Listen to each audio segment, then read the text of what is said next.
know I can't be the only one on a constant quest for peace. Why is it so elusive? Why is it that as soon as you manage to get your fingers on even the hem of it, the entire fabric seems to fray?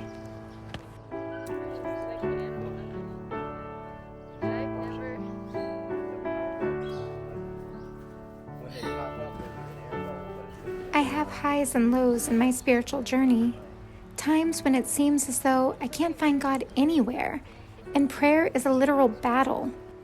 And then times when I'm connecting so deeply with Him that I sense Him right beside me. Recently, I experienced the latter, and it was so restful. I even promised myself I'd never slip back again. But obviously, Satan wasn't going to take any such thing lying down.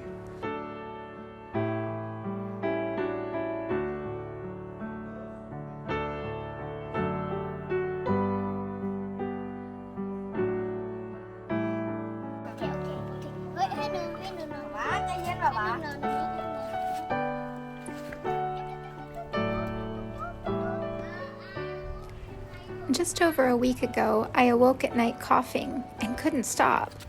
I wasn't sick, and I quickly got annoyed at the interruption in my sleep, so I climbed out of bed and headed for the kitchen to get water. As I crossed through the doorway of my bedroom, I heard the door close that leads to the outside. Glancing over, I saw a person standing on the front porch with a headlamp. Initially, I thought it was someone from inside our house who had gone out. But then the light flipped off and there was no sign of the person anywhere. And that's when it hit me. This wasn't someone from within our house. I knew the door had been locked because I had double-checked it before going to bed. So I walked to the door to verify that my eyes and ears weren't playing tricks on me. And sure enough, the door was now unlocked and the handle was wet. Obviously, I ran upstairs to check that all the kids were safely in bed. They were, so then I went to wake my husband. We never did discover who'd been in our house or why they'd come. It didn't seem as though they'd done or taken anything, so we praised God for His protection and carried on with life. But we started taking extra measures to ensure things were even more securely locked up at night.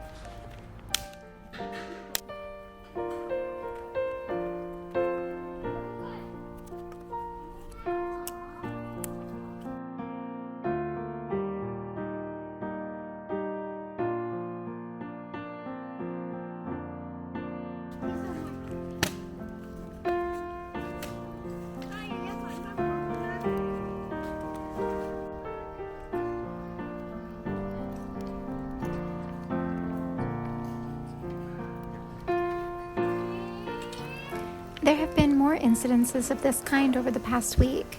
Hannah unknowingly had a man follow her at a distance from the little shop up the road. He ended up on our property pretending he wanted to watch fish.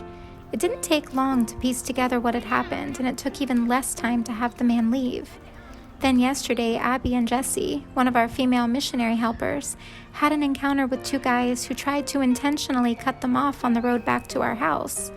By the grace, mercy, and protection of God, the girls made it past the men and safely home.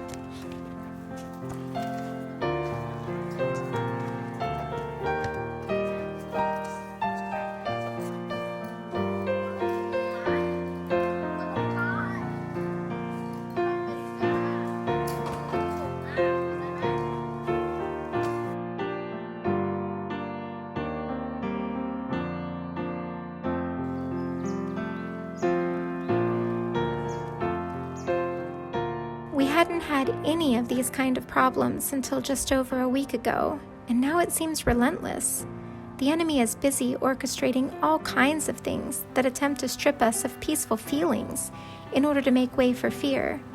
But something I think we're all learning is that peace often isn't a feeling. It's the choice to receive a gift that sometimes seems out of place. Because how can we have peace when nothing feels peaceful? When there's turbulence at every turn or change with each new day? How do we feel peaceful when the enemy is seeking to discourage, distract, and destroy us? When the females on our property can no longer wander too far from the men we need to protect us? The answer's simple, although admittedly not easy, because we maintain that peace only when we keep our eyes and ears and hands and hearts above the din. with our minds fixed on Jesus rather than our problems. The answer is not to act in presumption, assuming no evil can befall us. But if we use the good sense God gives us and trust Him with those things which are beyond our ability to control, we can maintain peace in the midst of trial.